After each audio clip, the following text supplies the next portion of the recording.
واحد اتنين، طعميه راحت فين؟ بلبن استغل الفرصه بتاعت الاهلي والاتحاد، ما كان بيقول لهم على الطعميه قام جاي عامل لهم، قام جاي عامل لنا طعميه بس كانت طريقه مسحب يعني. عباره عن ايه بقى؟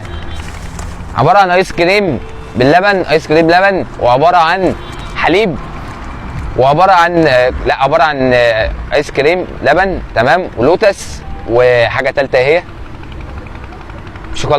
شوكولاته بيضاء. معلش يا جدعان انا مش مذاكر قوي يعني النهارده، فهنبص كده على ايه؟ على الطعميه راحت فين. دول 3 طعميه زي ما انتم شايفين كده، وعلى وشهم السمسم زي ما هي، ومعاهم بيجوا معاهم الشوكولاته دول ب 40 جنيه. نقول بسم الله كده. يا جدعان في حاجه من بلبن عجبتني شويه يا جدعان. بلبن عمل اول مره حاجه كده يعني اقدر اقول ان هي عجبتني. الشوكولاته المره دي السكر بتاعها مش زياده قوي زي في المسحب الفيديو اللي فات، والاختراع ده عاجبني. بس هو اللوتس يا دوبك مسافه ما بمسكها كده بيفضل ينزل على طول بسرعه، بس مش عارف ليه يعني، بس هو عادي هي جميله. بس اللوتس طاغي على كله، هو كل حاجه باينه بس بسيطه قوي، اللوتس طاغي على كل حاجه.